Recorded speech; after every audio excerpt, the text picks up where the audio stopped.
This is Super Yacht News with E. Sisman. Hi, welcome back to the channel. So we've been talking about Jeff Bezos's super sailing yacht in the last few episodes, tracking the vessel crossing the Atlantic from the Mediterranean. Kind of normal for this time of year for boats to be heading out that way. The reason why we were tracking really was because of the efforts to try to hide the fact that they were crossing and even arriving in Port Everglades. But the yacht has arrived in Port Everglades, as we mentioned in the last video, but the vessel is receiving the royal treatment, it seems, by the police in Port Everglades. The sailing yacht, which is the largest sailing yacht in the world at 127 meters or 416 feet, arrived in Florida last week after the Atlantic crossing. So since her arrival in the port, which is usually reserved for cargo ships and tankers and cruise ships, the yacht has been guarded by a sheriff's boat. Now you can see in these various images and videos that we're going to put on the screen here, these were taken by various different people, some of them who work in the area and some of them who were visiting because they saw on our channel that the boat was actually there. They went down to have a look. They sent in photographs and you can see a small boat off the beam of the vessel, the side of the vessel there, and that is a sheriff's boat. It's not completely uncommon to have that patrol boat there in the port, but the small craft seems to be the solely for sailing yacht Koru. The vessel has been there 24/7 since Bezos's yacht arrived in the port, according to people who work there and people who've been passing by, sending us the images, as I mentioned just now. We can see it in these videos, in these images, that that sheriff's boat does not move from the beam of the vessel. And that's quite interesting that his yacht is getting this special treatment like this. Now, I've been in this very port on multiple yachts, and we have never had that kind of treatment over the years. Now, one of the things that Jeff Bezos has been coming under some criticism lately over his green credentials, as he's taken delivery of not one but two super yachts.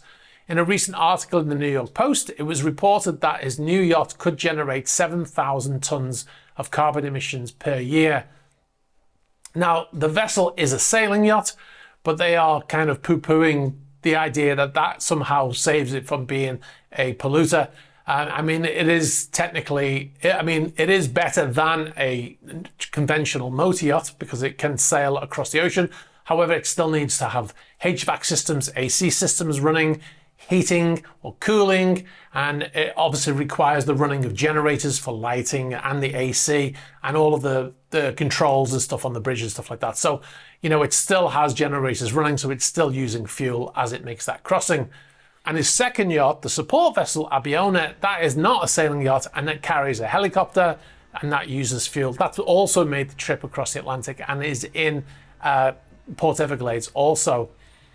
This article from the New York Post and other articles that we've seen online, they compare his carbon footprint to the average person, you know, saying that he's compared to the average person, his carbon footprint is huge, right?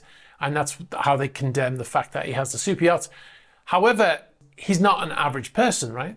So what do I mean by that? Well, he's pledged to spend $10 billion to fight climate change by the end of the decade. So far, his fund has spent $1.84 billion, that's according to the New York Post article, including for nature conservation and reforming and transforming food systems. I'm not sure what that means exactly, but it's in the article. So what I'm trying to say about this is that if Bezos creates 7,000 tons of CO2 a year with his yachts, but he saves 100,000 tons or 1 million tons of CO2 a year with his carbon offsetting and his nature conservation, then he's still able to boast a green credential, is he not? This is what I'm saying about him not being the average person, because average people don't pledge to spend $10 billion on climate change. Now, when the average person, fly on a plane, we get offered something called carbon offsetting scheme, which is like the one on screen here, which I've been offered for a flight that I'm taking next month. Now, it's a bit like that really, what he's doing, isn't it? But on a much, much larger scale. Anyway, I'd be interested to know on your opinions about that. It's always likely to generate some interesting comments. So yeah, put your opinions on that in the comment section and we'll discuss it there, or maybe in a future video. All right, so we'll move on to our next topic now, and this is about Graham Hart. A naming ceremony recently, the New Zealand Billionaire brand new vessel was named, wait for it, Ulysses. Now, no surprise there really, as both of his prior yachts that he had built in Norway had the same name whilst in his possession. The first yacht obviously being called Ulysses. He then sold that yacht when the second yacht was delivered, almost identical yacht. And when he sold that one, it was renamed Andromeda by the new owner. And then his second yacht was named Ulysses, and then he sold that yacht as well. Now, the latest yacht is a 103 meter or 337 foot yacht built by Fedship, formerly known as Project 1011. That's the build number. And it's just been named and is currently, as we make this video, out for sea trials in the North Sea, as you can see by the AIS data on screen. Now, Hart said about this new yacht that he wanted most of the features of his old yachts built by Cleven, but in a smaller, more manageable package. Now, this yacht is 103 meters or 337 feet. It's not that much smaller than the previous yacht at 106 meters or 347 foot. That was the original Ulysses.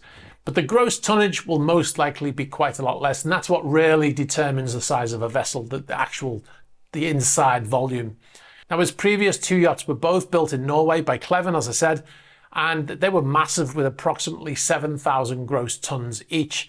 This vessel, we don't have the gross tonnage on it right now, but I would say it's probably more like 3,000 to 4,000 gross tons, judging by the photographs.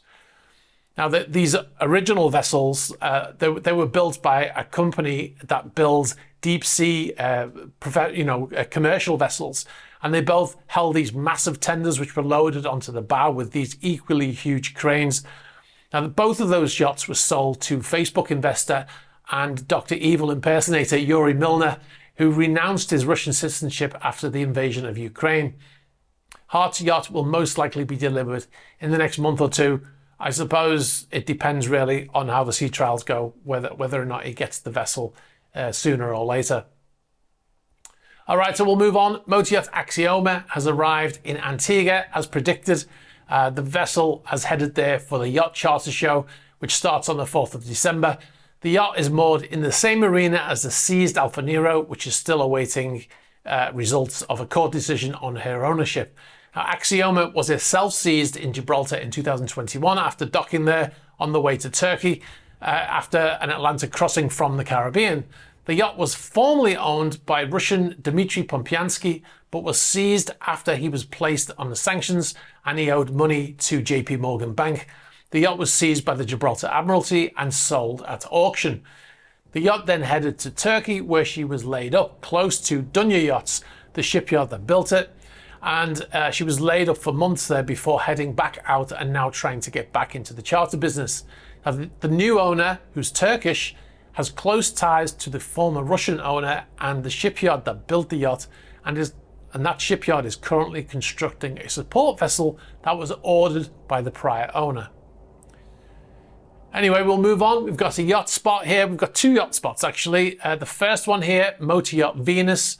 This is the 78 meter or 257 foot yacht built by Fedship in 2012, designed by Philip Stark, who is also the designer of Motor Yacht A, and he also finished off the design of Sailing Yacht A. He didn't design the original design of Sailing Yacht A. It was already in construction when he took over and he finished it basically.